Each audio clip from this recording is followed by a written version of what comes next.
College baseball picks for March 14th and weekend preview for the College Baseball Experience on the Sports Gambling Podcast Network is brought to you by College Basketball Survivor Contest. Yes, that is our contest over on splashsports.com/SGPN. First place can win up to $75,000. So let it ride.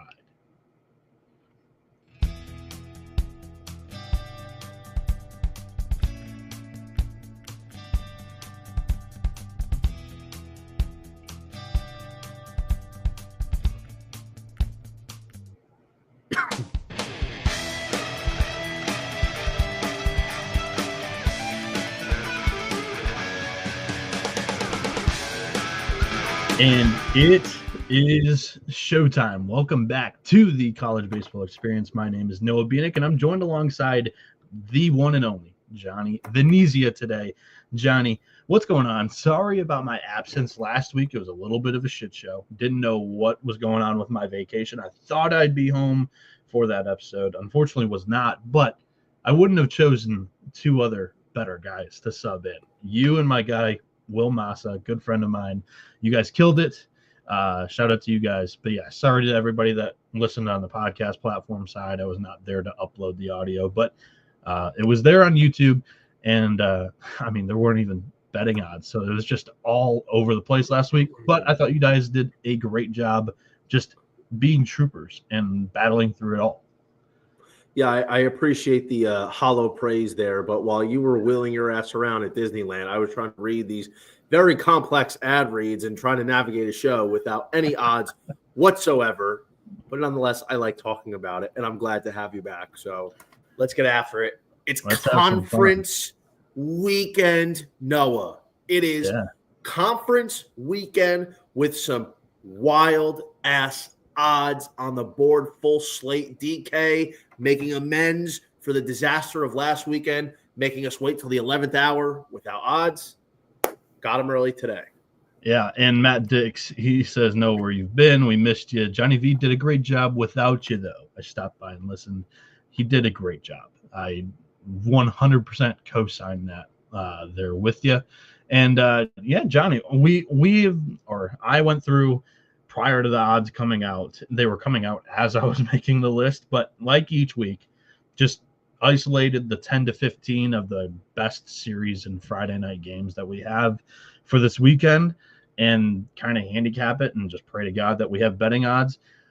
The way it worked out was we had betting odds for all of these games. There are two games that are now double headers and they've been removed off of the board because there are some weather areas where we're kind of expecting rain on like a Saturday. Up and down the Mississippi River is basically where I would describe as a lot of the action so far. We'll talk about those series when we get there through our preview, and we'll mention any of the other ones that we want to add on that have betting odds at the end of the show. We're going to begin today's outline with one of those doubleheader games.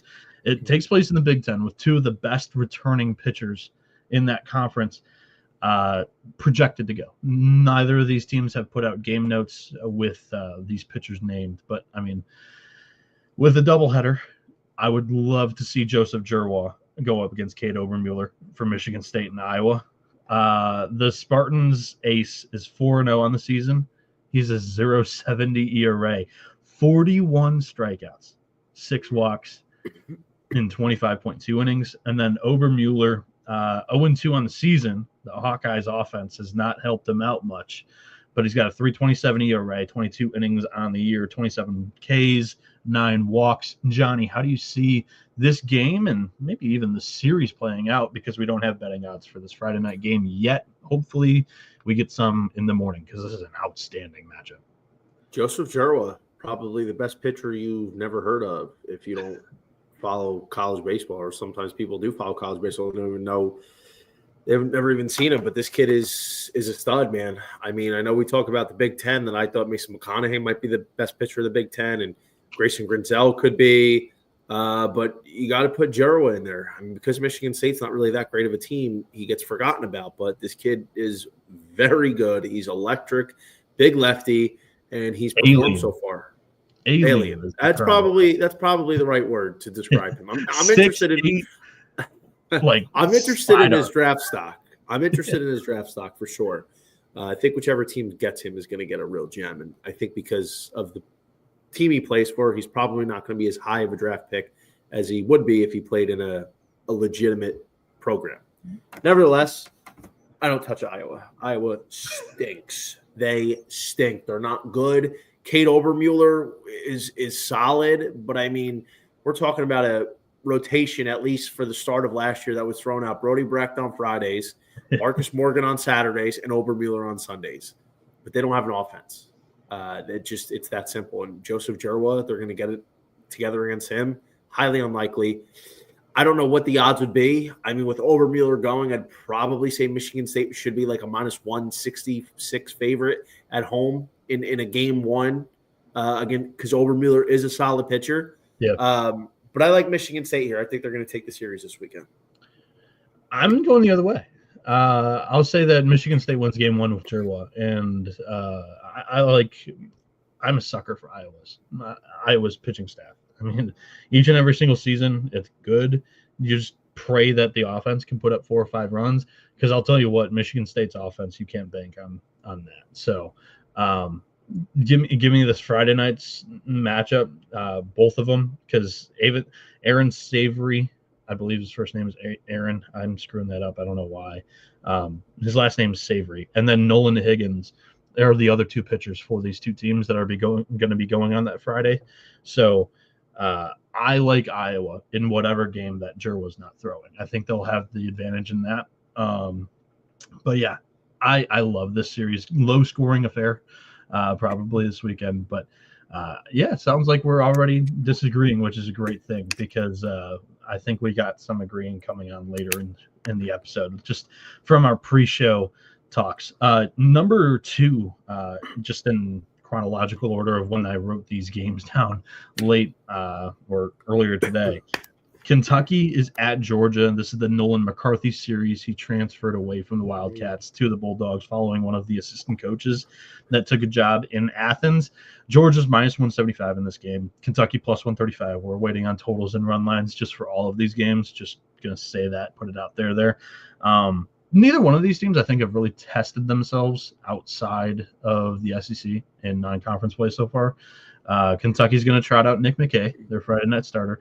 So far this season, he's 3-0 with a 0.42 ERA, 21.1 innings, 20 strikeouts, 10 walks. I think it's a lot of empty calories, though. And then Georgia, they've kind of done this opener thing with Charlie Goldstein, working him back from injury that he suffered in the fall. So this is going to be his 5th start of the year, but he's only thrown 7 innings total, 8 strikeouts, 3 walks. He's allowed 3 earned runs in those 7 innings. Johnny, how do you see this game going? And then if you have any overarching thoughts on the series, go ahead. I was talking about this on Breaking Bet. I mean, the fact is Georgia should win this. And this weird thing with Charlie Goldstein that they're doing and the constant mixing and matching on Friday nights. I know Colton Smith, Noah, you probably know this better than me. I think he had a setback with an injury. I know there was Leighton Finley getting in on Fridays. It's been a weird thing going, not a lot of continuity. In Georgia, I feel like their record being 19-1 on paper, wow, it's great. But the truth is they've let a lot of inferior teams hang around. They've gotten relatively lucky. They've gotten down some big scores early and had to claw their way back, and that's just not sustainable.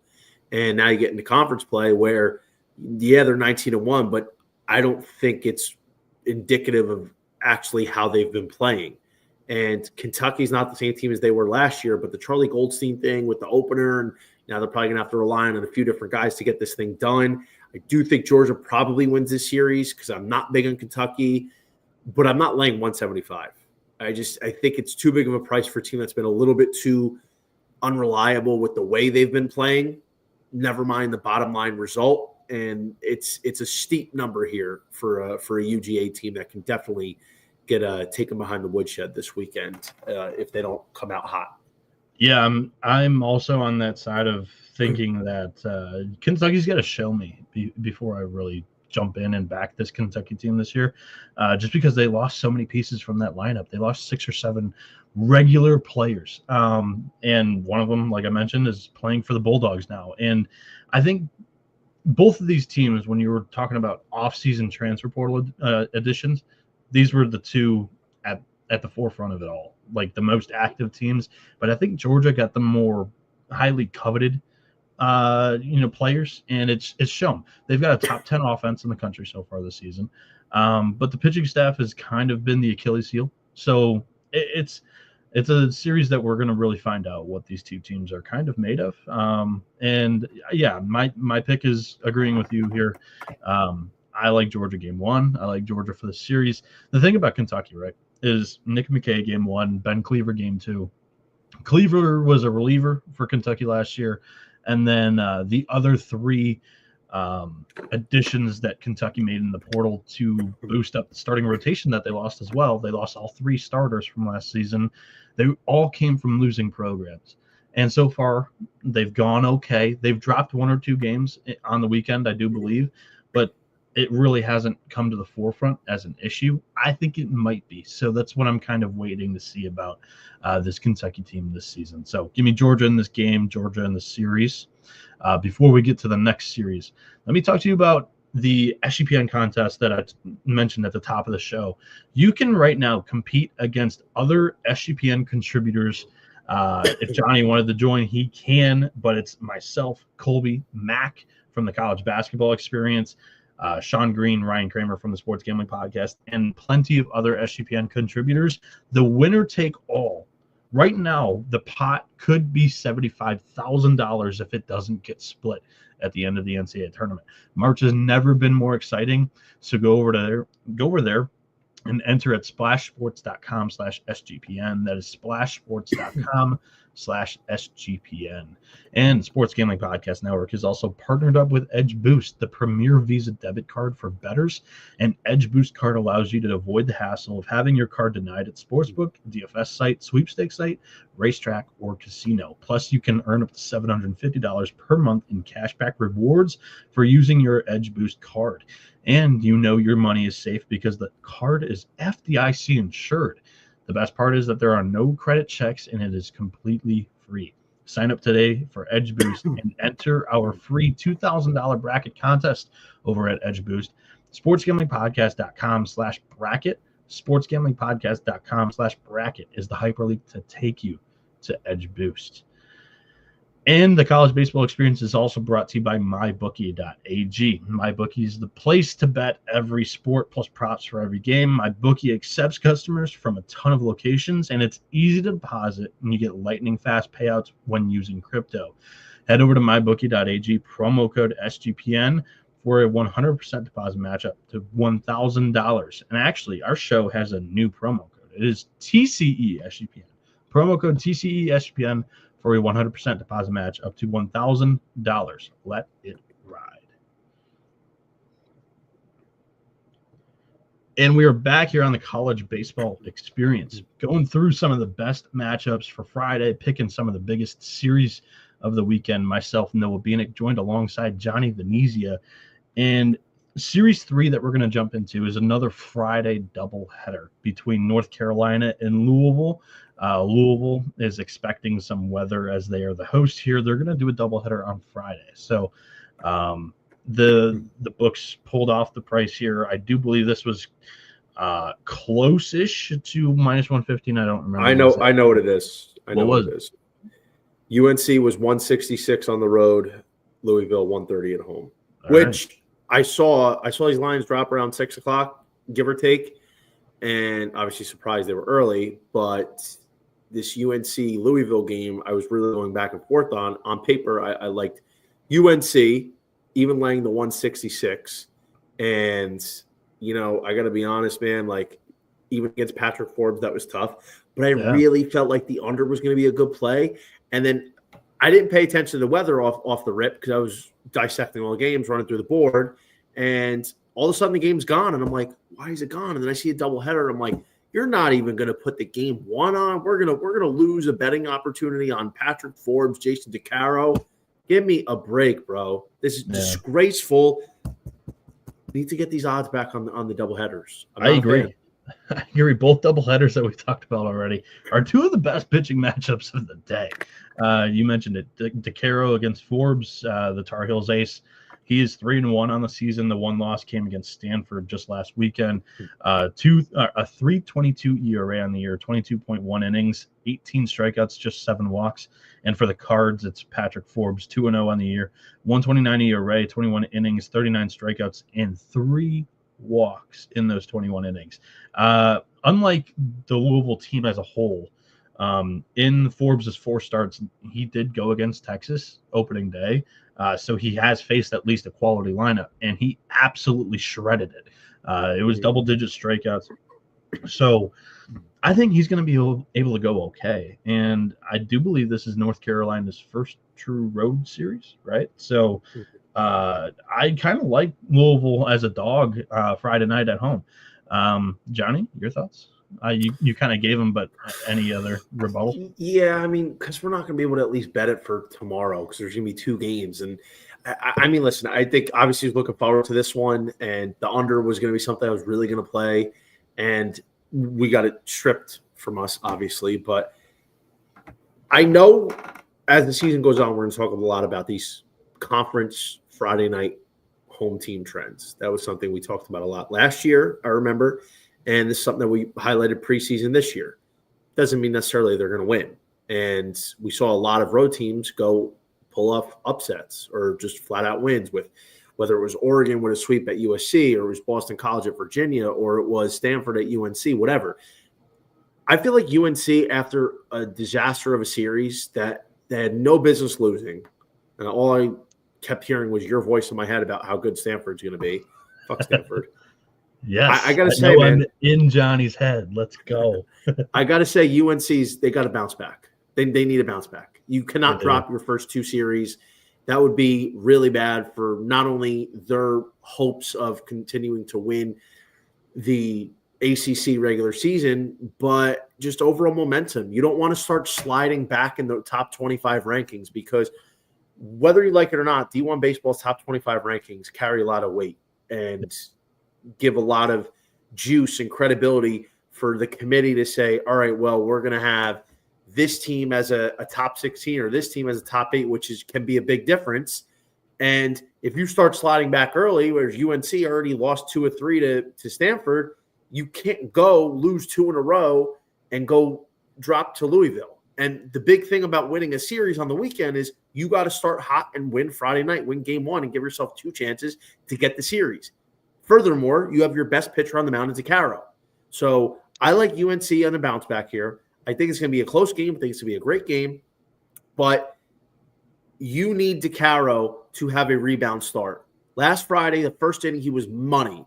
And he was so close to getting out of it in the second inning. Gavin Gallagher, I don't know what is going on there. I don't think I've ever seen a worse defensive third baseman in my life. Cost so many runs for UNC that opened the floodgates for Stanford. You had the left fielder, I don't know if it was Kepley or it was Bass, or whoever it was in left field, doing a ballerina 360 loop-de-doo that led to a couple key runs. Bass. So they need to get it together. Their offense wasn't that sharp overall. They had a couple big innings. They had a big Saturday.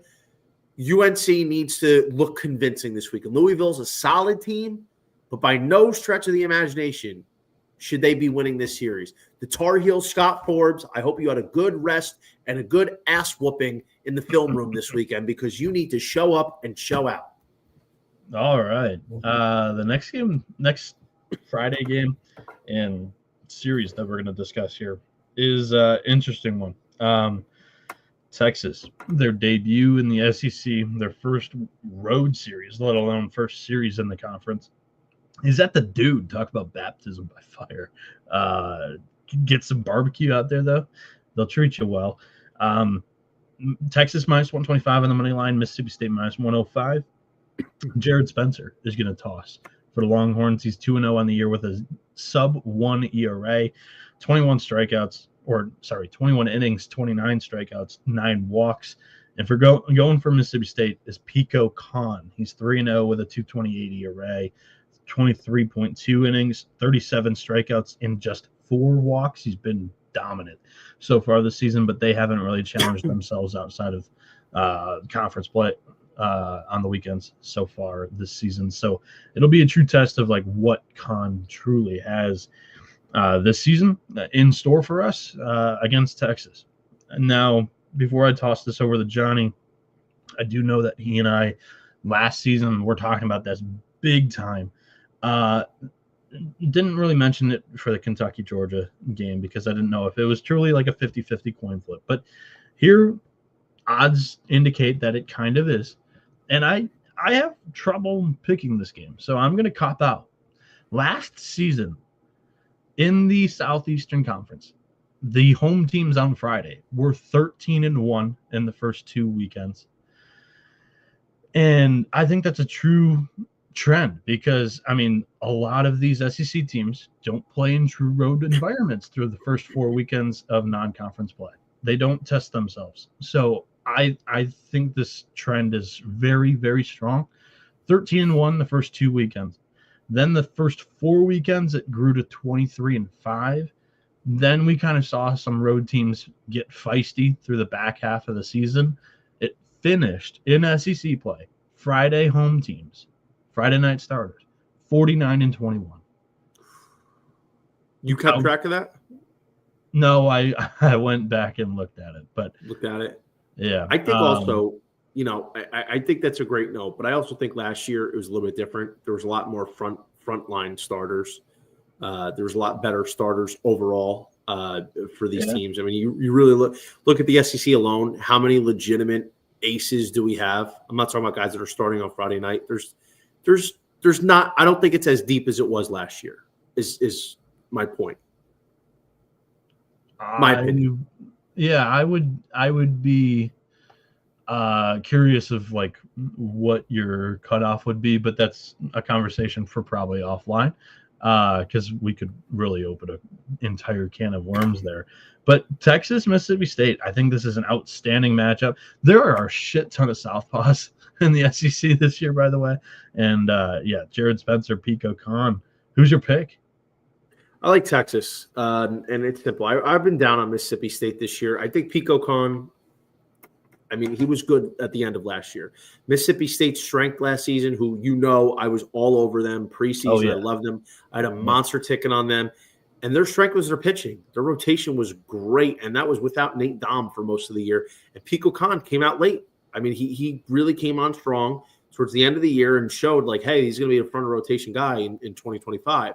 And he has been so far. So nothing against him.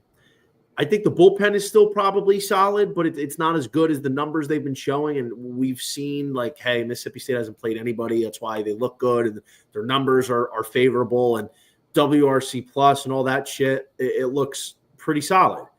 But where you have Texas, who's actually played some tough teams, and they've had to go on the road into the Shriners Classic. They've had to go to Vegas to play some scrappy opponents. And I think here with Jared Spencer, who's looked just phenomenal, it's hard for me not to take him.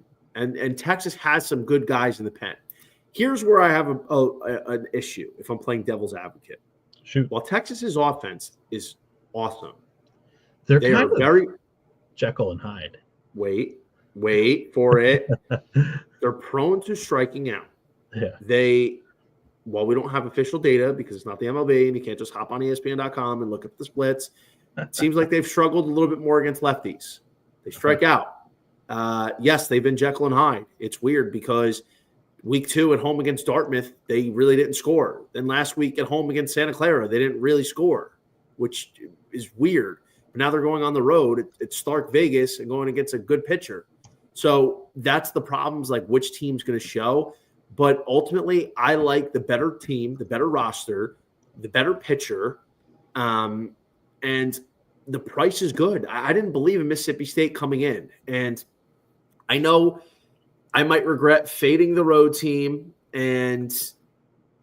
or backing the road team in a couple of these SEC series, but goddamn, dude, I got to go with the team that I believe is going to be able to make a run this year, and let's see the SEC inaugural for Texas go well. Yeah, like I said, I'm copping out. I'm taking the Friday home dog, and not even like a true dog. They're still minus money, but I actually think that Mississippi State steals 2 in this one. Why? Give me home environment. I really do believe that it's going to affect a lot of these teams in the Southeastern Conference. You mentioned that they've played away from home, but Arlington's not a road environment for the Longhorns. They had 80% of that place.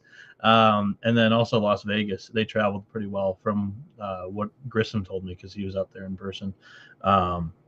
And that's not a true road environment. Like, the dude is like, there's going to be it's a true road environment. Yeah, there's going to be 10,000 plus there. So, I like Mississippi State at home. I'm not sure that's one of my favorite plays that we're going to talk about today, but I am going to test the waters. I'm going to throw in like a 4 or 5 team Friday night parlay in the SEC. I did all the work on that trend. I'm going to put my money where my mouth is and jump on it. So let's talk about one more gigantic matchup, and it's Florida Tennessee.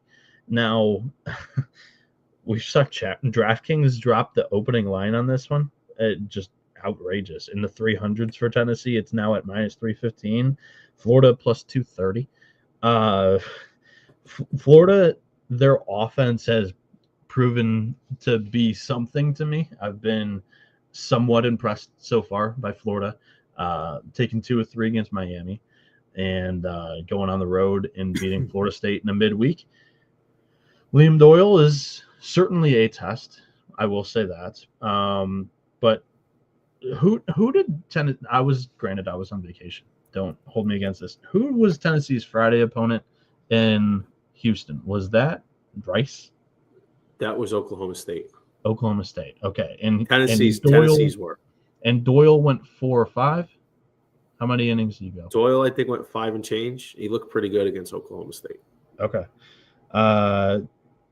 Back at Lindsey Nelson, they haven't played a road series yet, but I tend to trust Doyle a little bit more than Liam Peterson on the road.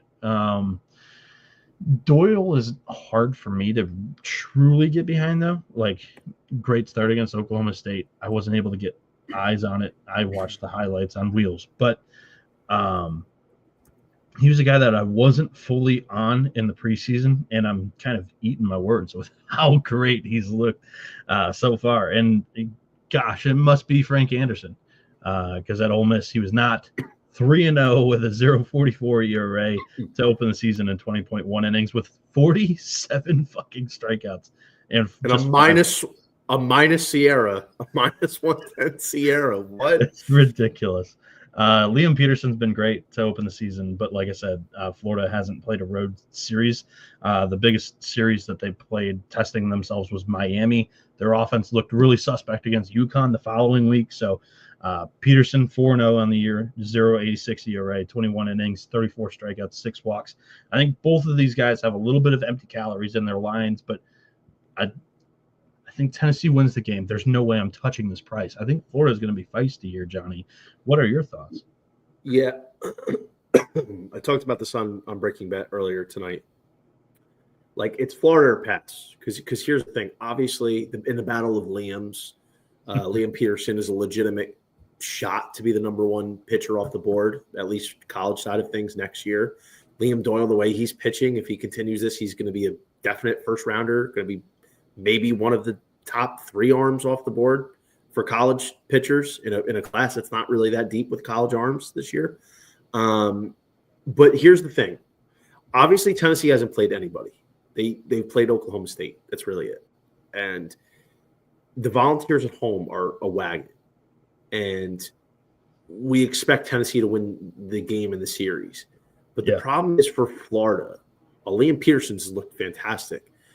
Florida's been a little bit – and they haven't played really that much stiff competition either, but they've been a little bit better than I thought they would be to start. I agree. But now here – the issue is, Noah, Pierce Capola, unfortunately, might be out for the year. They are nicked up. Jake Clements is supposed to start this week, but they're going to be without Frank Menendez, who's a big-time reliever. So now their pitching rotation outside of Friday is going to be jumbled around. And if you're Florida, of course your best chance to get a win is with your best starter. But it's even more so because the entire depth is called into question. Yeah. So do I think Florida's worth a nibble at plus 230? Because I mean, Liam Doyle is due for regression because believe me, he is not this good. This is the same guy who had a 6 ERA 2 years ago when he pitched at Coastal. So he's not this good. And not for nothing, like Florida, they can still hit even without Cade Curlin likely to be there. Both teams in a bandbox get the wind, jet stream, Jesus, take the wheel. I think if you're not going to bet Florida at plus 230, the run line's probably going to be at least 2.5, maybe push 3.5. We're probably going to see people tomorrow or over the course of tonight into tomorrow throw Tennessee in their money line parlays. Wow, Tennessee's at home. They're not going to lose. Maybe we see Tennessee get up to minus 375, and Florida's an even bigger number. So I think, honestly, if you're going to play Florida, the run line is not a bad look because the Gators are a good team. These two teams typically play each other tough. They have a legitimate starter, Florida does, as their Friday night guy, and they understand with the kind of injuries that they're dealing with, this is going to be the best chance for them to get a win, even against a very good pitcher in Liam Doyle. Yeah. Aiden King slated to go game 2 for Florida against Marcus Phillips for Tennessee. Both teams TBA game 3. That was from the SEC conference official release there. I love that they're going back to the well. Season number 2, them doing that. Keep it up. More conferences need to do it with the pitching probables prior to the weekends. Shout out to the chat. We are rolling along here. I love a lot of people that are saying that I'm back just because I haven't appeared on a college basketball show in 2 weeks now, I believe. It's just impossible. Not impossible, but it's been very hard for me to fix my sleep schedule to get to start the show at 2 a.m. I just haven't physically been able to do that because of the vacation, getting up at 8 a.m. to do the whole Disney adventures and stuff. Oh my God, it kicked my ass, and I haven't been able to adjust back to our late night owl episodes. Johnny, somebody in the chat, Matt Dix, he wanted to know how good of a baseball player you were back in high school. I was okay. I mean, here's the problem though. I was a late bloomer. So okay. Like I'm 6'1", 235-ish, 240 maybe. And when I was a junior in high school, it was probably 5'3". So okay. I didn't get the growth spurt. So while all my other friends were at 17 were 5'10", 5'11", 6'2", whatever, I was smaller. So I didn't really, have my growth spurt. But I mean, I was okay. If I was like on pace with their size at the time, I think I would have been a lot better. Yeah, I was gumpier early, which helped in a way because I just had more meat on. Like through grade school, I was like 5'6", 130, and that helped. Like more power to the gaps and whatnot. But I never grew after that. I'm 5'8" now today. So my freshman weight when I weighed in was 5'8", 165, and my coach told me I needed to put on weight. I put on weight, but it wasn't the good kind after that. Before we jump into the rest of the series here that we're going to talk about, the college baseball experience is brought to you by Rhythm, and they are throwing an epic March Madness party with the Sports Gambling Podcast Network at Circus Swim, and you all are invited for free. All Rhythm users that sign up during the first 4 watch party Wednesday, March 19th at the awesome Stadium Swim at Circa Las Vegas can get in for free. All you have to do is literally just sign up, use the SGPN code to get yourself a 7-day free trial. It's the perfect time of the year to get your free trial, by the way. Conference tournaments are wrapping up, basketball season, and then you get to have it for your bracket creating from Monday, Tuesday, Wednesday, Thursday, and even on the first day, second day, the entire NCAA tournaments, the NIT, the CBI, the Crown, or whatever they're calling it this year. You're going to have Rhythm, and it is just an AI model for you that does all the hard handicapping for you, spits out a number of value. And, of course, you could bet off of that if you didn't want to do any of the work. I highly recommend you do a little bit more work and make sure that you're not walking into something like in the NIT when like 3 starters are not playing. Highly recommend you not do that. But free drinks at the party with Rhythm and the Sports Gambling Podcast Network. Just go out there, hang out with the guys, watch the first 4 games, have some fun. Rhythm is also giving away $250 in a March Madness future. So one random lucky Rhythm user at the party will win this. Just go sign up today with promo code SGPN. The free party plus a chance to win a $250 future bet when you sign up with Rhythm. Go to sportsgamblingpodcast.com/party for details. That's sportsgamblingpodcast.com/party. And it is time for Underdog Pick'em. They right now are offering plenty of sports where you can win up to 100x your entry. Sign up today with the promo code TCESGPN to claim your special pick plus first-time deposit offer up to $1,000 in bonus credits. UnderdogFantasy.com, promo code TCESGPN. All right, Johnny, we are home free. I talked a little bit sooner off the ad that I wanted to, so 35:48. Myself, Noah Bieniek, and Johnny Venezia talking about the best Friday games from March 14th and also prognosticating a couple of the best series of this weekend, opening weekend in SEC play, and a lot of other conferences as well. We'll open up the conversation at the end of the show for anything that was not mentioned and anything that currently has odds, because it's hard to predict which games will have odds when we're trying to plan out this show. So the next series that we're going to move to in chronological order of when these were all written down before any rain delay stuff and games were rescheduled. Arizona State heads to Fort Worth to play TCU. Pitchers right now not known for Arizona State. I'm going to project it's Ben Jacobs, their Friday night starter, southpaw, 1-0 on the season. It's his 5th start. He hasn't been tremendous. He had a no-hitter through, I think, 6 against Gonzaga.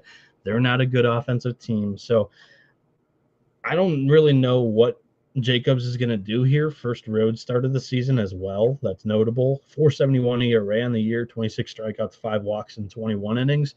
TCU, okay, they are starting Tommy Lepore, who's been the Saturday guy.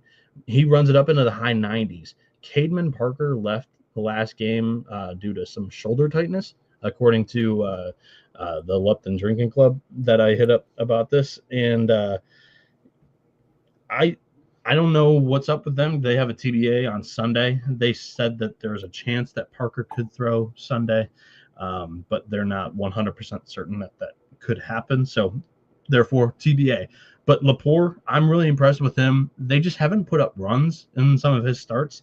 He's got a 1-2 record, 3.48 ERA, 20.2 innings, 15 strikeouts, 5 walks in 20.2 innings. Johnny, the Horned Frogs here are minus 166, Sun Devils plus 130. What kind of way do you see this ball game playing out if that pitching matchup comes to fruition? We've got Ben Jacobs, Tommy Lepore. I want to take Arizona State plus 130 so bad, but I had to put them on my no-bet list. They've cost me some big payouts the last few weeks, last week might have been the first time they're on my no-bet list, but the early part of the season, they've cost me some big tickets as like the last leg. And games they've had no business losing.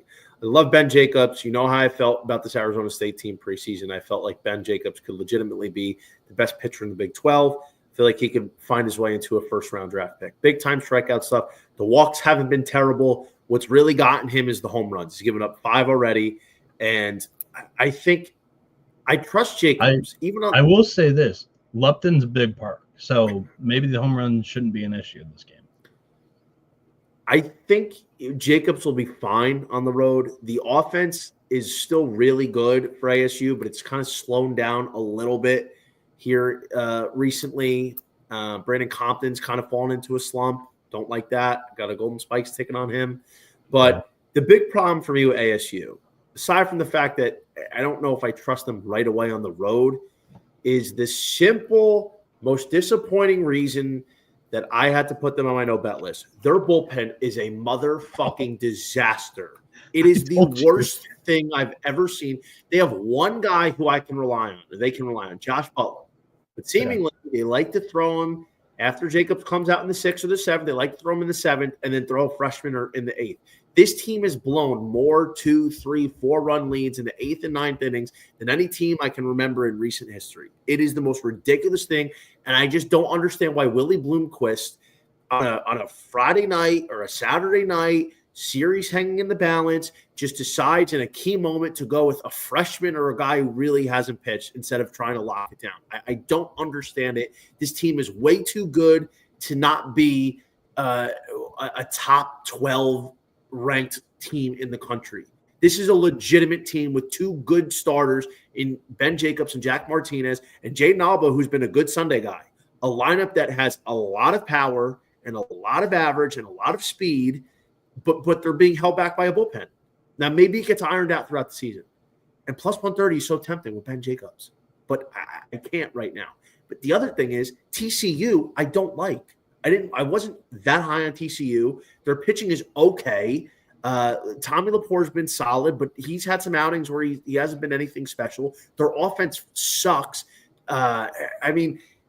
Anthony Silva, I don't know what the hell happened to him 2 years ago. This kid was profiling in the College World Series as a stud, as a kid who might be a first rounder in 2025. I don't see that happening. They don't have anything of substance on their offense that is reliable. And the truth is, while I want to take ASU, I can't. I have to stay away from this game.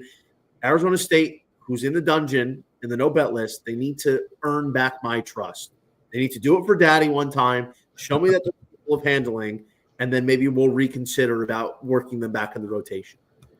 Yeah, I'm on TCU in this spot. Arizona State so far this season, they've played 3 road games, all of them midweek against, what's supposed to be weaker pitching, right? 2 games against UCLA, and there was a 3rd game that I'm mind blanking on. But they're averaging 2.6 runs per game in the road games. That's not going to play in the Big 12 anywhere.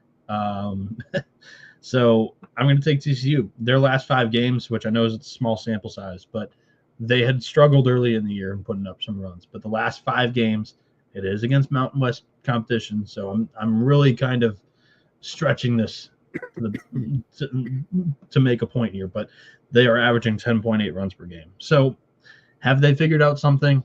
I don't know, but I'm willing to trust TCU at home. Don't fade the facility. Give me TCU minus 166. That's the play. This is an 11.7 pick'em series as well. We both had Tennessee in that last one against Florida. TCU, Arizona State. Who do you have winning the series? I'm going to go to Horned Frogs. I hate TCU. I don't hate TCU. I don't like TCU, but I really hope ASU wins. But home team ASU needs to show it to me first. I think very slightly TCU. I think this is a coin flip series. Okay. And if Arizona State's bullpen just doesn't implode, they could sweep the series because they have so much talent. And I know what you're thinking about. I don't take midweek performances into account that much. I just don't. I know some people do, but to me, it's not something that I feel like is as crucial for a Power 4 conference team to be having to light it up in the midweeks. And by the way, against UCLA, they had to go against Wyland Moss, who's actually he is a dog. Now that you mentioned him on stream, I was going to keep that low key, but that kid's legit. We were talking about him season preview wise on the Big Ten episode, like just the stud freshman that if they gave him a shot, he might be able to run with a weekend job. He didn't get into the weekend rotation. He should be in it. He's gonna be. He'll be. He's good. He's gonna finish the year in it. 100%. Yeah. Oh my God, you kind of gave me something to really get excited about there. Talking about Wyland Moss, that's a guy that I've been sneakily backing in the midweeks there. Did you steal my word? Sneakily? Sneakily? Is that your word? I didn't know that was your word. I thought that was just a word in the vocabulary that podcasters can use. No, it's mine. Oh, yours. All right.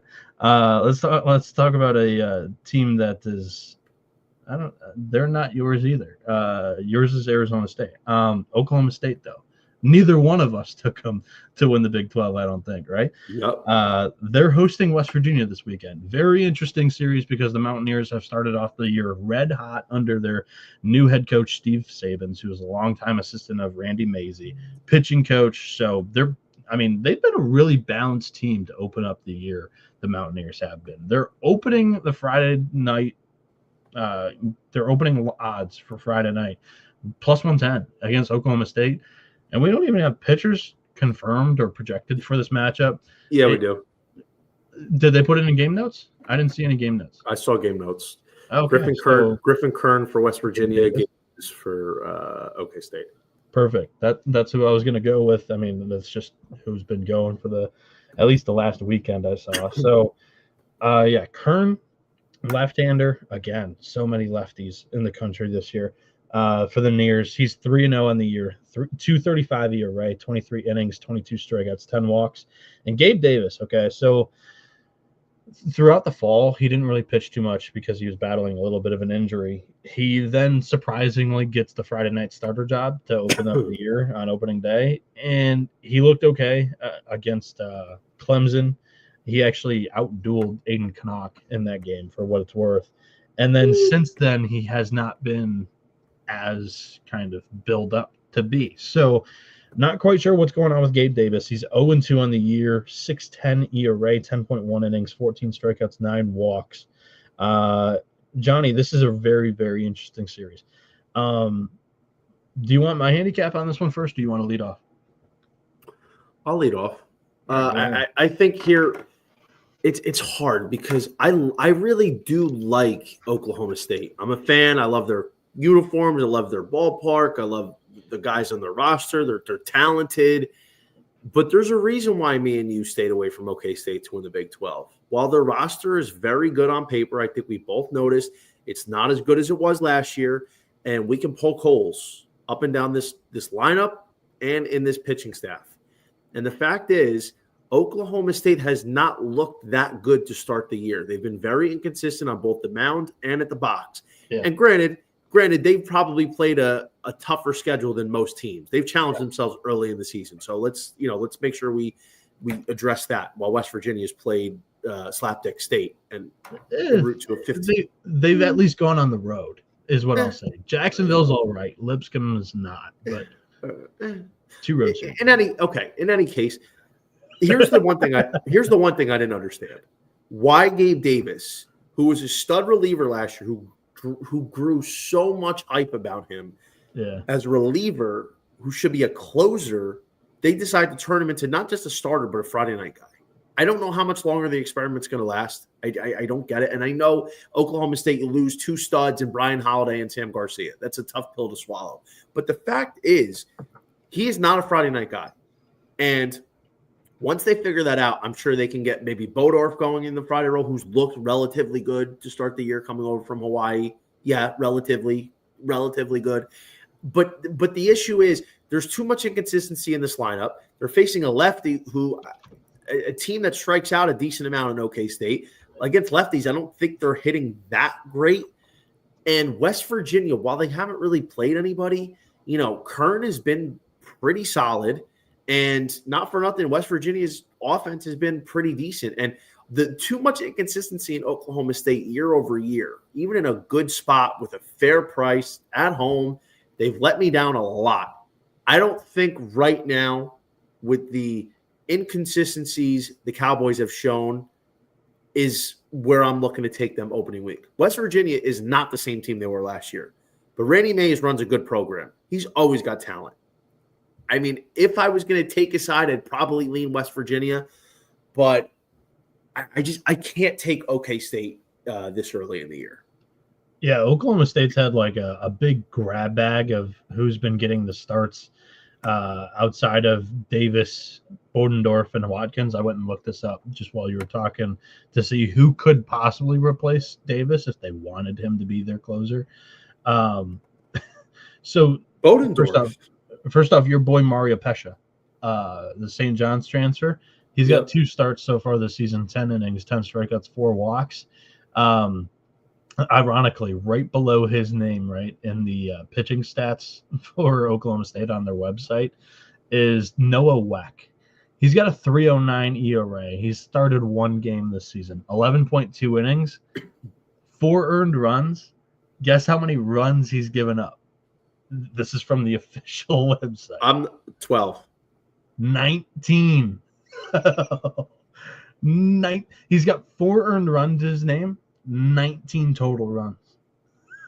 But like this is what I'm saying, Bodendorf's been relatively good. 4-0, 3.15 ERA, 27K to 7 walk ratio in 20 innings, a 1.81 OBA, and he's got a 2.36 Sierra, which indicates like he could be doing even better. I mean, Harrison Bodendorf has done really well, man, and I don't understand why they haven't made the jump for him to be a Friday guy. Like Gabe Davis needs to be put in the bullpen, and I know Hunter Watkins has been shady, but like you're not sacrificing your rotation by putting Gabe Davis in the bullpen. This guy is not a starter. He's a guy that is not built to be going 5-6 innings, 2-3 times through the order. He's a guy that you send out there for an inning, maybe 2 at the end of the game to get the crucial outs because he has great stuff. And for him, it's a sprint. It's not a marathon. The top of the Big 12, though, it is noticeably a little bit of a step up from the top of the Big West. So that would be my only explanation of why he's not with the Friday night starter role. Let him get his feet wet, 1 or 2 starts in the Big 12. If this keeps up, give him the promotion. That's why I'm like, we'll talk about it with Arkansas. The Zach Root thing, like he's definitely earned it through the first 4 weeks. Don't get me wrong. Gackel's not been as he was advertised, but Root wasn't even a Friday starter in the American. Like I said, we're going to talk about that game. Well, yeah, I mean, we can talk about that. No, he wasn't, but I mean, that's because he had a top 5 pitcher in front of him in Trey Savage. But he hadn't had that label. Now you give him that label for the first time in his career in Fayetteville. That's pressure cooker, man. And they go on the road, his first start on a Friday in the ICC. There's heavy weight there on the shoulders there that I would have liked to have seen them just give him the first week and then promote him. I'm not saying it was the wrong decision that he's now the Friday guy. I think DVH, granted, he's been a great coach. His track record is incredible, especially with a couple of the last rosters he's had, and they've still been top seeds in the SEC. Identifying some talent on his own roster, like he wasn't even starting Kahil Aloy this year at the beginning of the season. So I don't know. But back to West Virginia and Oklahoma State, back on topic. For me, it's just really tough to gauge how legit West Virginia is going to be this year. At face value, their team stats, both on the mound and in the batter's box, are pretty good. They're top 25 nationally in a couple of different categories on both sides. However, their weekend home series against Kennesaw State, just last weekend, kind of nerves me a little bit. All 3 matchups were high scoring. Now you're going to put this team in Stillwater where the ball's going to fly. It's a launch pad. Oklahoma State's suited for these type of games. And I don't know if West Virginia is. So I'm going to take Oklahoma State to win the Friday game, win the series. Johnny, this is an 11.7 series for the pick'em. Who's your pick to win it? Shit. I guess off home, I'd probably say Oklahoma State. I'm not putting my money on the series, but Oklahoma State at home. I don't know if West Virginia's got the depth in the pitching to contend in all 3 games with this Oklahoma State lineup because I got news for you. I think we could see some high scoring matchups in this series. Look at the overs. Friday and Sunday is what I'll say. I kind of like. What is the weather? What is there a wind blowing out? You know how that wind likes to blow out in Stillwater. Yeah, that would be something I didn't prep myself prior to the show on that. So if somebody on Twitter reminds me, I can send them a video of Windfinder or whatever. Next series that we want to talk about is my first official bet. I'm going to start rattling off bets here to finish the show. We've got 4 more games, 4 more series on the docket, and I'm betting all 4. Baylor hits the road to Kansas. This is a great pitching matchup, too. 2 lefties as well. Ethan Calder for Baylor, Dom Vagley for Kansas. Calder's 3-1 with a 3.22 ERA, 22.1 innings, 24 strikeouts, just 3 walks. Baylor's been a little bit of a darling for me so far this season. I bet them a couple of times, and I don't think, knock on wood, that I have gotten burned yet. I'm going to go back to the well. This guy, Calder, has been really steady, and Sean Snedeker, the pitching coach of Lamar, joined Baylor in the offseason. Lamar had a top 5 pitching team ERA last season, and Baylor's picked up right where Lamar left off. I like Calder game 1 against Kansas State. In my opinion, I think the Jayhawks just blew their load, dropping 29 runs in US Bank Stadium against Minnesota. Did you listen to my podcast where I said the exact same words? No. Sorry. No offense to you. I was prepping for this show. So, no, I was not listening. I had it was – what was the basketball game that I was watching? It was DePaul and Creighton going. They went to – I think it was double overtime. I had to turn it off when we were going into the show. So, no offense. I wasn't listening to you. But 29 runs is ridiculous. So, I think there's a little regression coming. Give me Baylor at plus money. Up against Kansas, and vaguely you're getting that little bit of tax because he was the Big 12 freshman of the year last year, one of the best pitchers in the conference, but he hasn't started the season off great. He's 2-1 with a 6.86 ERA, 19.2 innings, 27 strikeouts, 11 walks. I like the Bears. Give me them on the money line. I agree. I haven't made anything official, but I was talking about this earlier tonight. Baylor plus money at Kansas. Pitching advantage right now is Calder, who's looked fantastic. I backed him a couple times to start the season. Dom Vagley I like a lot, but he's been getting hit around. His ERA's in the high 6s. His Sierra's in the mid to high 4s.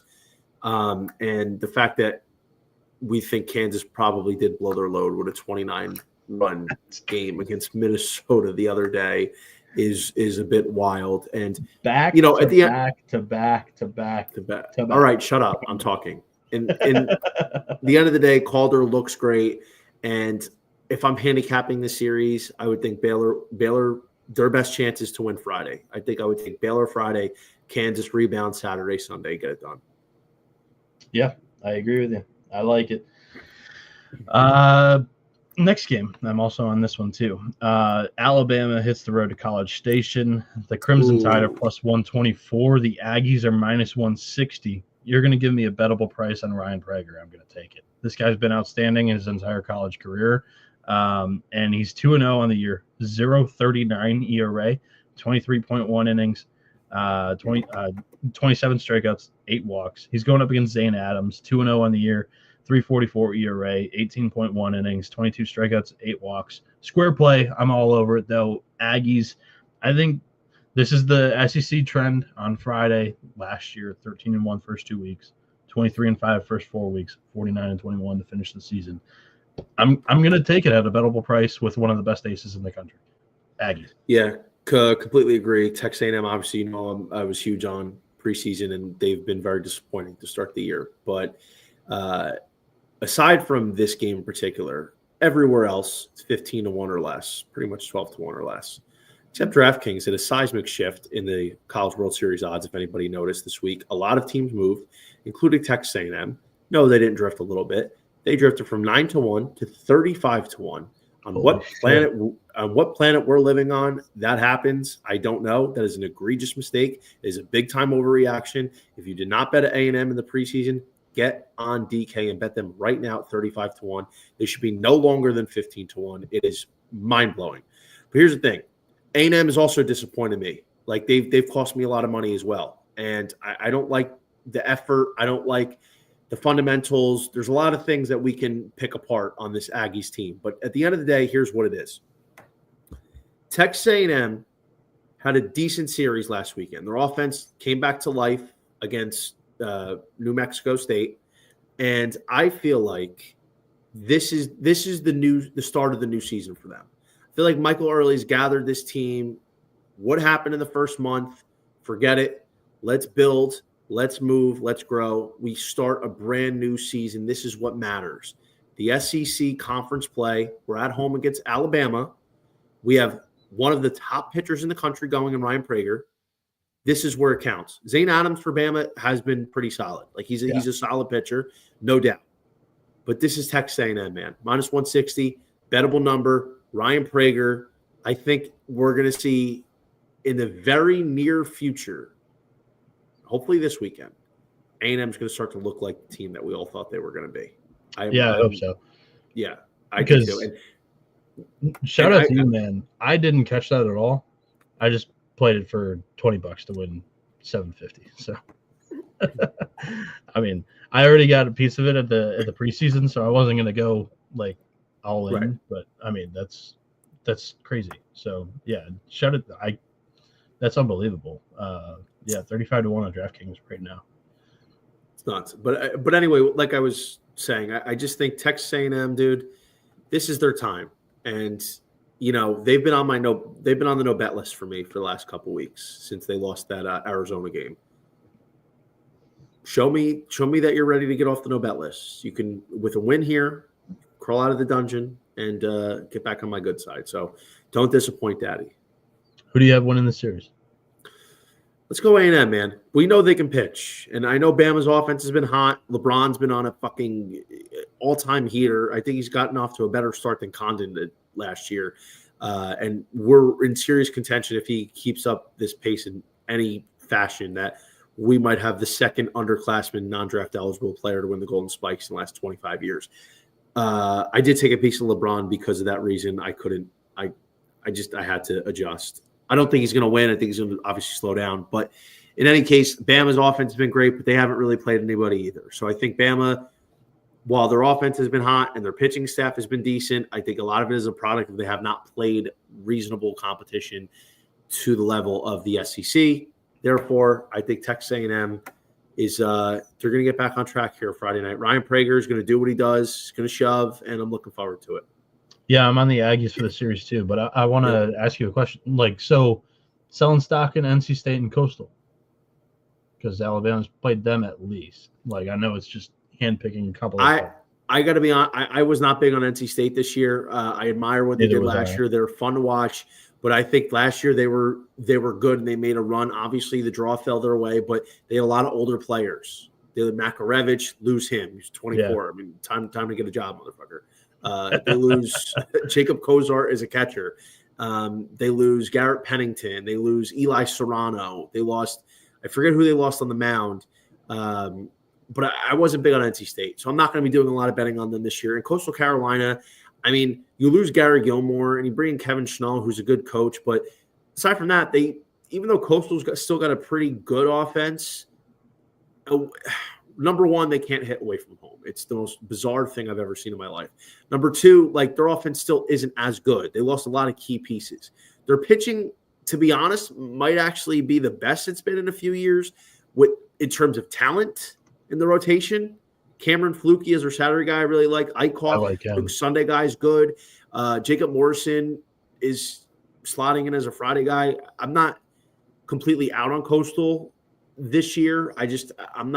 I'm more of a pick and choose with Coastal as opposed to an auto bet every week. I respect that. The pitcher that you were blanking on was Sam Heifel. Yes, Heifel, right. Obviously. Yeah. So, Texas A&M, that's a bet of mine. Let's take you to another one. I really like this home play in the SEC as well. Hunter Elliott starting for Ole Miss up against Arkansas and Zach Root. Both of these guys have been stellar so far this season. Again, two more lefties. So many lefties this year. It's unbelievable.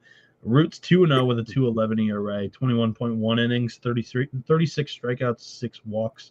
And Hunter Elliott's 3-0 with a 1.86 ERA, 19.1 innings, 25 strikeouts, 11 walks. It's minus 115, heads up. I'm on Elliott, a little bit of a bounce back start because I think he got tagged for 3 or 4 runs against Jacksonville State last weekend. That was the one close matchup that Ole Miss had against a quality mid-major, in my opinion. And Saturday, Sunday, they took care of it. I think the offense is good enough for Ole Miss to be able to get this one across. And then Arkansas, I think, wins the series, game 2 and game 3. But Ole Miss, I think, takes getting game 1, and I'm willing to bet it. Minus 115, I think, is totally fair. Johnny, we might be on opposite side of this one, I hear. Yeah, I mean, listen, dude, I don't love Arkansas this year. They can always pitch. We know they have a rotation. They have a bullpen. That's the staple of Dave Van Horn. No surprise. I'm not big on their offense. I said that coming in. That's why I wasn't a big backer of Arkansas in the futures markets. I know they've had a couple explosions for like 10 runs in a couple games against meaningless opponents. And, some of their hitters like Wahiva Aloy has looked good in this butter schedule part of their season. I don't think long-term their offense is going to be something that we're going to be sitting here saying, hey, Arkansas is a legit team. I think their offense is probably about on par with what they were last year, which was not good at all. Hunter Elliott is – listen, man, I got to say I'm happy for the kid. It's been a long road. And as a freshman in 22 for that College World Series team, that kid was a big piece. He was a big instrumental piece in turning their season around. Yeah. That said, Zach Root making the jump to the Friday role, it is a true coin flip. It's absolutely on par. I'm not playing anything here, but I do like the pitching for Arkansas series long. I guess I'm conflicting, but I guess I'll join you in Ole Miss on Friday. There we go. I guess I'll join you. Hunter Elliott, bounce back, Root, first start, road. Yeah, I guess we'll go Ole Miss. Yeah. Not official, not playing it. Yeah, I didn't feel like repeating everything on Root that I already talked. Like we talked about that during I think it was maybe the Arizona State TCU series for some reason. But yeah, I just big moment. We'll see how he does. I love him. I think he's one of the best left-handed pitchers in this year's draft class. But I'm going to take Ole Miss at Swayze. When has that ever been a bad thing?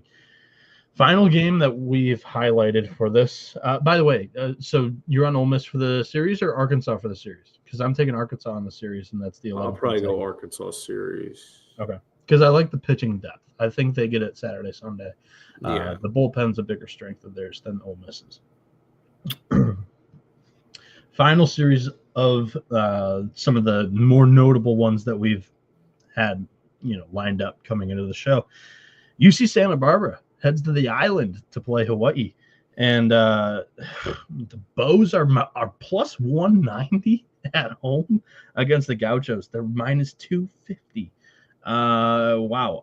Tyler Bremner, heavy name when it comes to the market, has to be the reason, but I don't think he's had the greatest start to the season.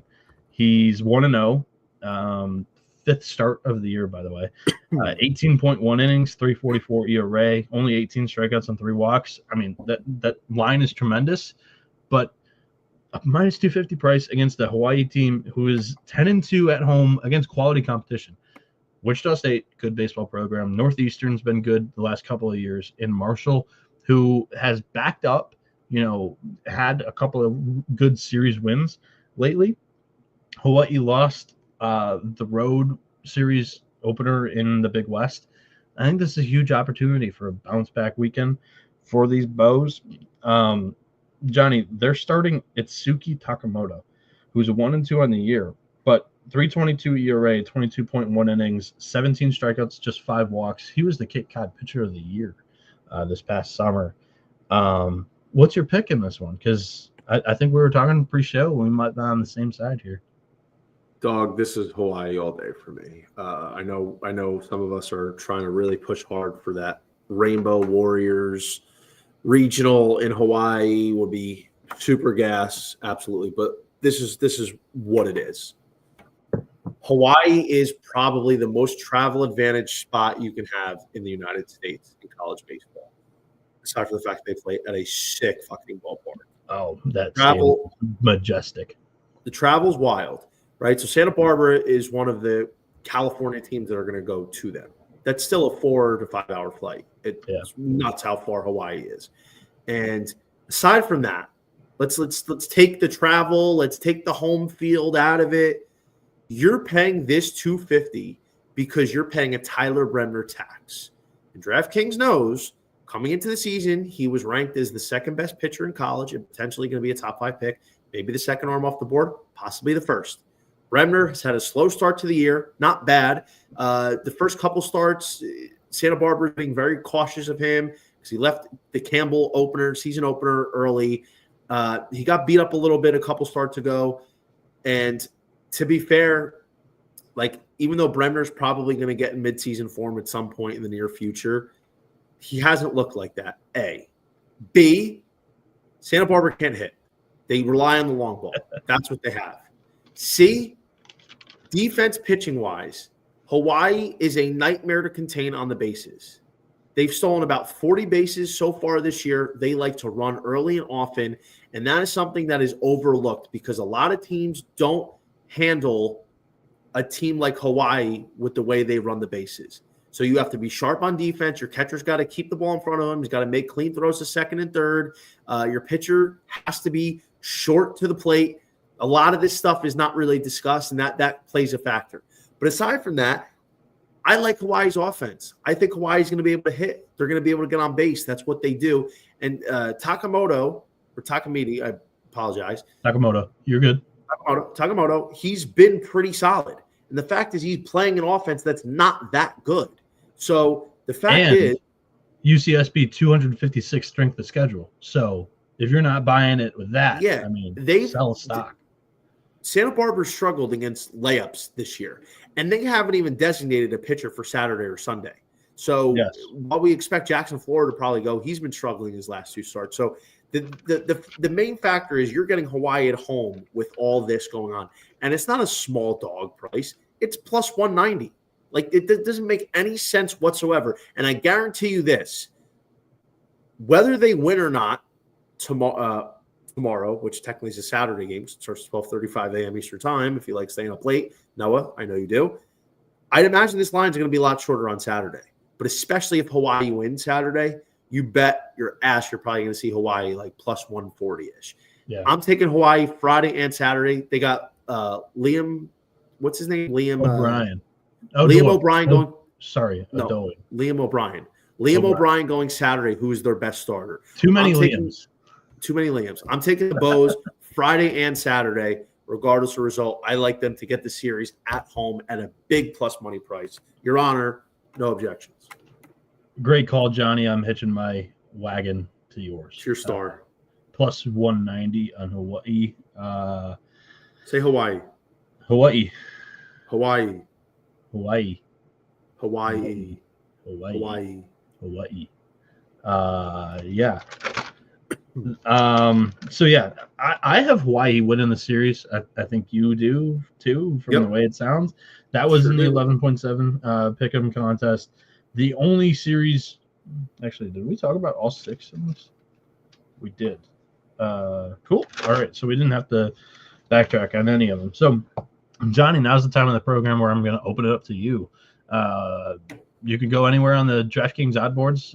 They originated this weekend. Shout out to them. 6 p.m. Eastern drop or whenever it was. Any spots that you like that you want to mention on the show?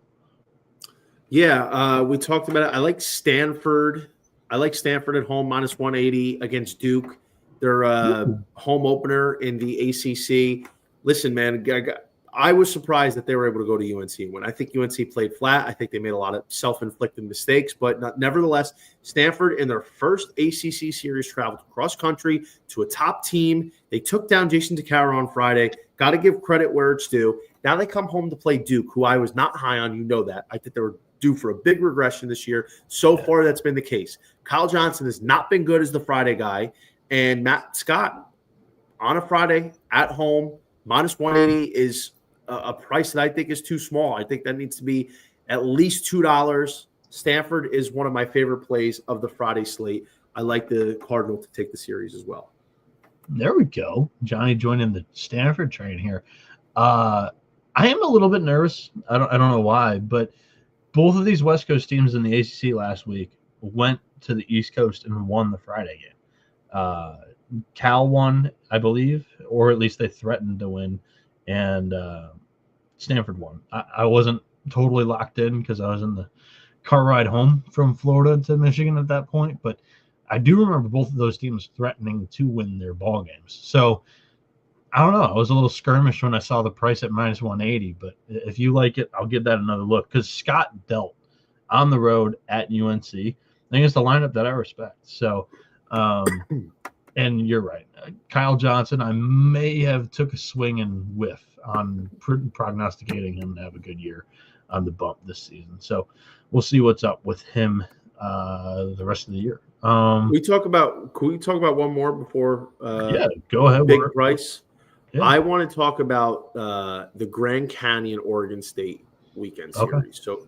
So it's very bizarre. So Grand County and Oregon State, it's in Corvallis. They play Friday and they play Sunday. But Santa Clara is on Saturday, right? It's weird. It's almost like a tournament, but it's not a tournament. It seems like Santa Clara is getting a doubleheader with Grand County on early Saturday and Oregon State late Saturday. So bizarre. I don't know what is going on. But in any case, Friday night, tomorrow night, with Grand County being a plus 280 dog at Oregon State's near $4 favorite price, Nelson Keljo's going for the Beavs, where Isaac Lyon should be going for the Antelopes. Now, Oregon State's been a problem for me these last few weeks. Ever since that Round Rock Classic, after they had a good win against Virginia, fell flat against Oklahoma, fell flat against Minnesota. Oregon State does not look good these last couple of weeks. You might say, oh, well, they've won 6 in a row, whatever. They have a lot of these games they very well should have lost. They probably should have lost to Baylor on Friday night a couple weeks ago. If not for Easton Talt making one of the most athletic plays I've ever seen, basically jumping into the right center bullpen to bring back a home run that would have tied the game. They had a comeback on Ohio State. They had a close series last weekend against I'm drawing a blank on who they played, but it doesn't matter. Oregon State does not look good. They're a good team with a lot of talent, but right now, as high octane as they are in the box and on the mound, they're relying on 5 or 6 guys across both of those sides of the ball. And if they don't deliver, then they have a real problem. And Nelson Keljo, I like. I think he's a good pitcher, but he's not a Friday starter for Oregon State. He should be a Sunday guy at best. He's probably more of a hybrid role. He's not a guy that I trust to go 2-3 times through the order. And Grand Canyon is a pain in the ass.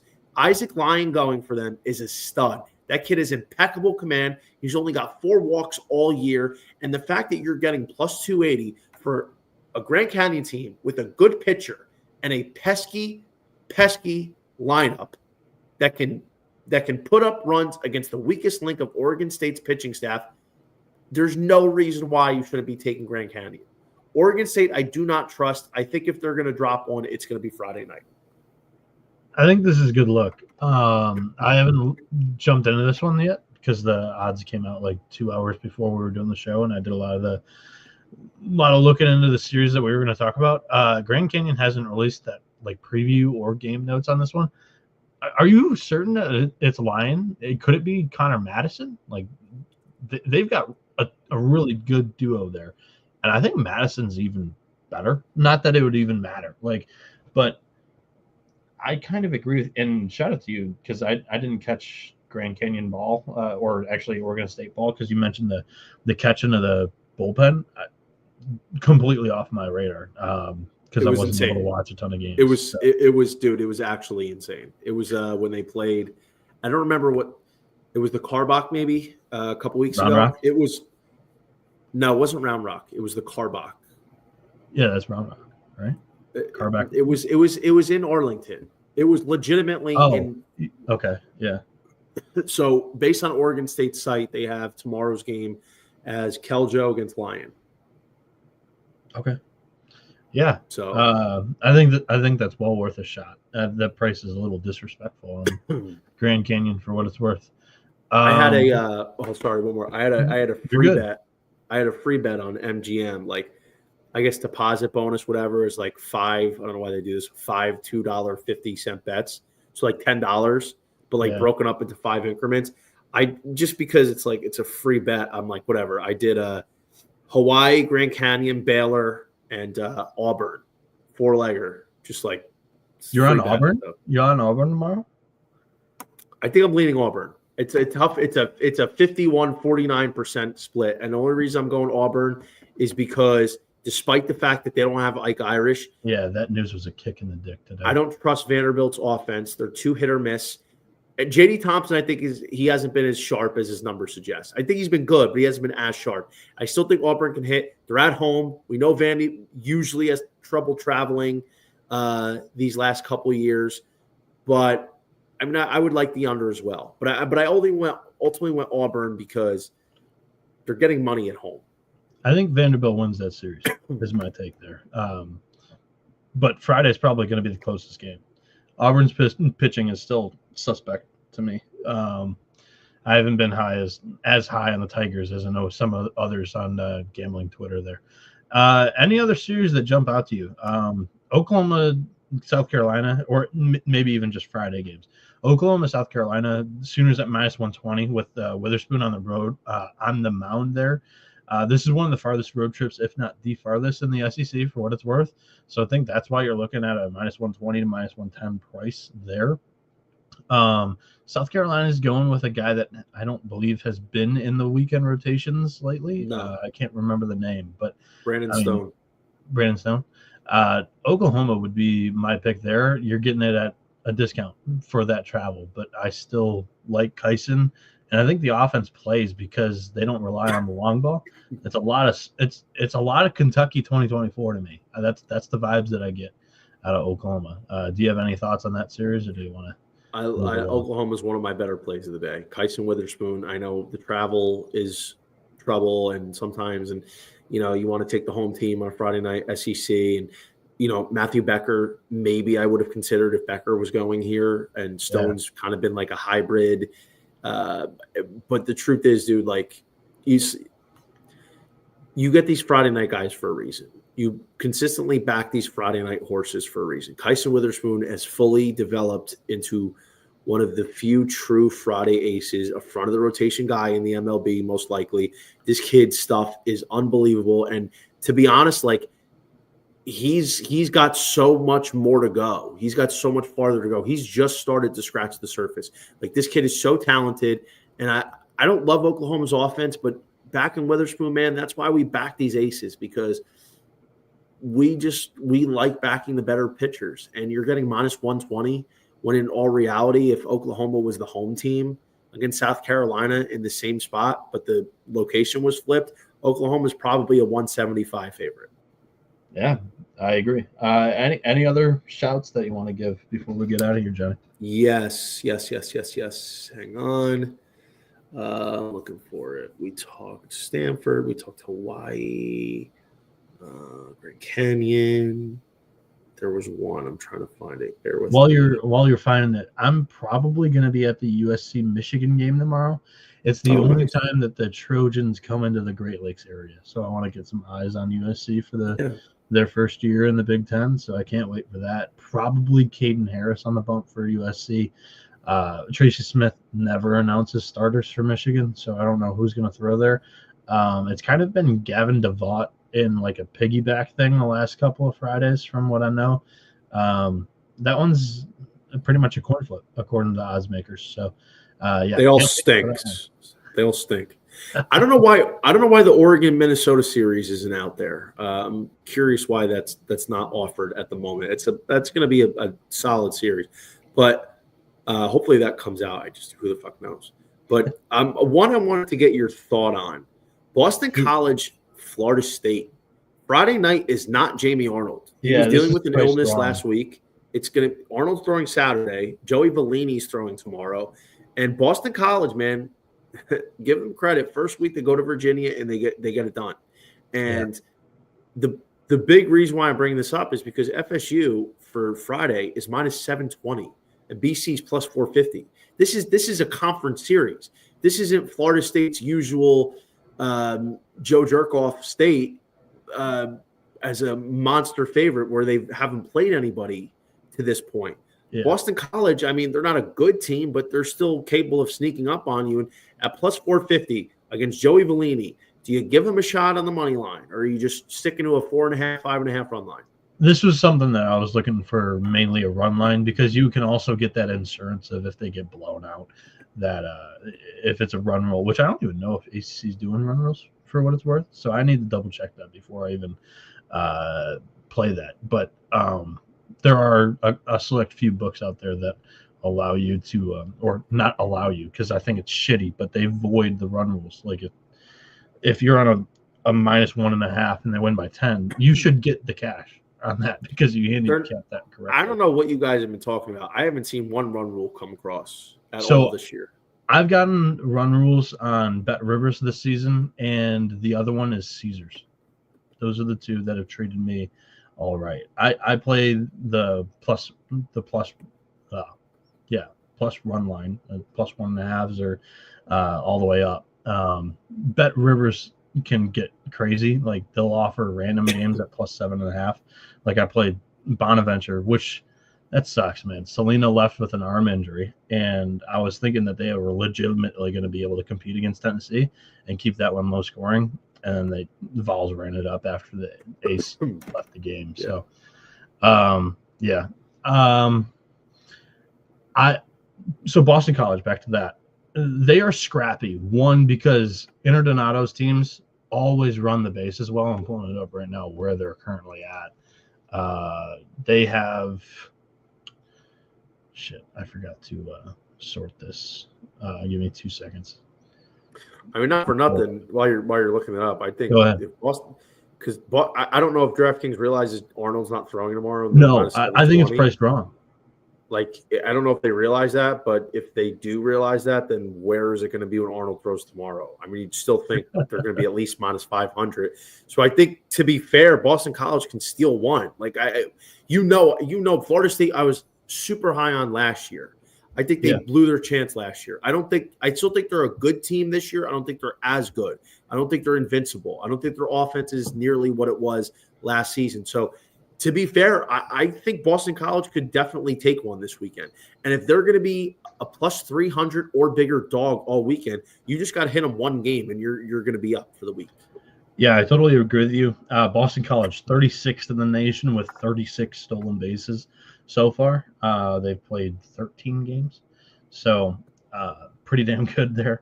And, yeah, they took the Friday game against Virginia. Granted, I don't really love Woolfolk. And I think I like Volini better than Woolfolk, but we haven't seen Volini against great competition so far this season. So for me, it's going to be more of a run line play, but it's mispriced. And if you want action on it now before maybe DraftKings realizes that Arnold's not going to be on the bump and that price gets fixed tomorrow and it comes out to be plus 2.5, then you're going to wish you got this plus 400 money line at Boston College. So I don't think there's a wrong play currently on whether you sit on your hands and wait or you jump on it.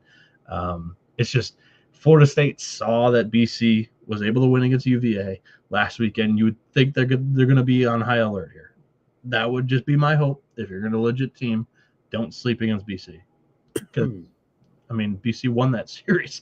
So, I love this spitting back and forth. Any other games you have that is interesting that you wanted to mention? Or let's go to a smaller contest here. I think Charlotte UNCW is interesting. You have a good pitching matchup. Blake Gillespie, fresh off a no-hit piece against JMU last week, against Zane Taylor for UNCW, who's been amazing this season. UNCW Southern Miss was probably one of the better series last weekend. Great pitching, lower scores. The overs came home.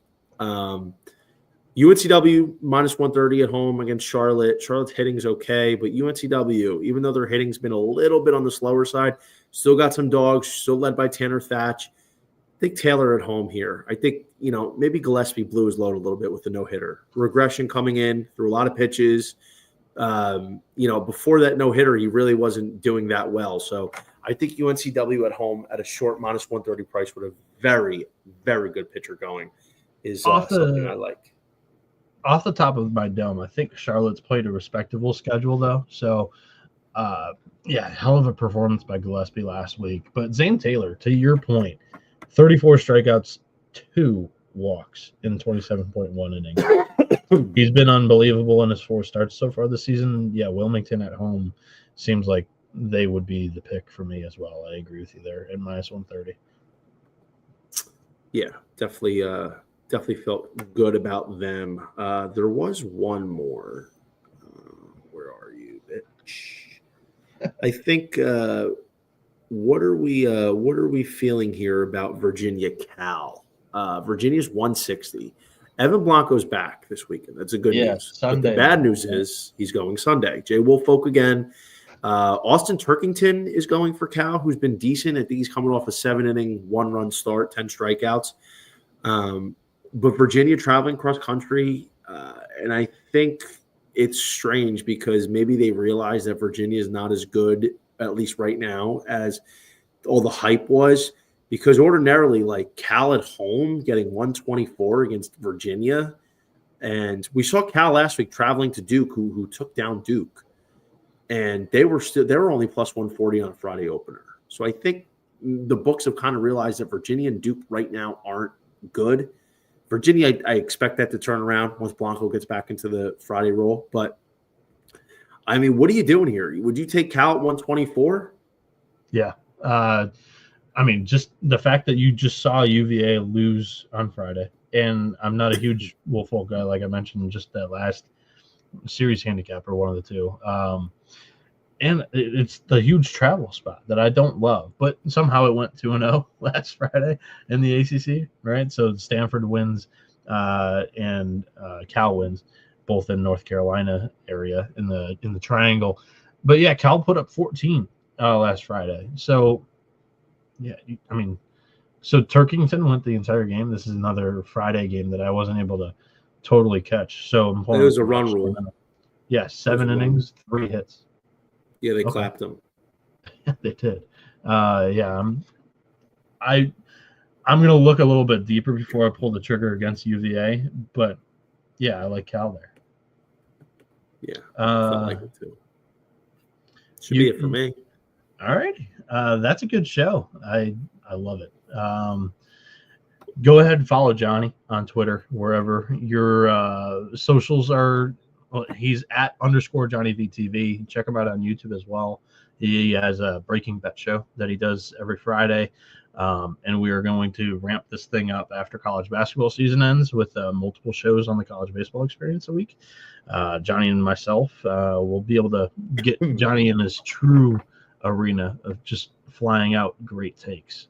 Some hot, some true. You can follow myself on social media at NoahB77_. You can follow the show at TCE on SGPN. There's going to be a lot of college baseball or a lot of college basketball content. There's a lot of college baseball content down the road, but with the March Madness tournament beginning here, NCAA tournament beginning here, March Madness has been going on, but yeah, just be on the lookout for a lot of great stuff here on the YouTube channel and on the socials.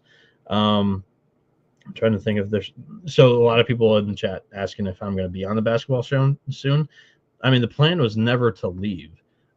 Just my sleep schedule is totally fucked up right now. So I haven't been able to stay up till 2 a.m. Eastern time to then finish the show at like 4:30 a.m. Eastern time. It's been impossible for me to get back on that sleep schedule. So I'm hoping to be on the show tonight. We'll see how my body takes it. So for that's going to wrap it up. This has been the College Baseball Experience. You better start thinking about yours. And we are out of here.